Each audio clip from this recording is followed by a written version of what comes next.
காஞ்சிபுரத்தில் உள்ள பள்ளிகளின் வளர்ச்சியில் தொடர்ந்து அக்கறை காட்டி வரும் மாமன்ற உறுப்பினர் மல்லிகா ராமகிருஷ்ணன், காஞ்சிபுரம் டாக்டர் பி.எஸ். சீனிவாசன் நகராட்சி மேல்நிலைப் பள்ளி மற்றும் ராணி அண்ணாதுரை மகளிர் பள்ளி வளாகத்தில் மழைக்காலத்தில் நீர் தேங்கி நோய் பரவும் நிலைமை தொடர்ந்து நடைபெற்று வந்தது.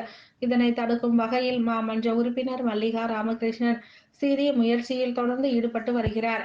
அந்த வகையில் வளாகத்தில் நீர் தேங்காத வண்ணம் ரப்பீஸ் மற்றும் மணல்களை கொண்டு பள்ளமான இடங்களை நிரப்பும் பணியில் ஈடுபட்டு வருகிறார். மேலும் இந்த பணி தொடர்ந்து நடைபெற்று வருகிறதா என நேரில் ஆய்வு மேற்கொண்டு வருகிறார். மேலும் எவ்வளவு மழை பெய்தாலும் இங்கே நீர் தேங்காத அளவிற்கு பாதுகாப்பு நடவடிக்கைகளை மேற்கொண்டு வருகிறார். பள்ளி திறக்க சில நாட்களே உள்ள நிலையில் மழை பெய்தாலும் மாணவர்கள் பாதுகாப்பை கருதி பணிகள் விரைவாக செய்திடும் வகையில் தொடர்ந்து நேரில் பார்வையிட்டு ஆய்வு செய்து வருகிறார்.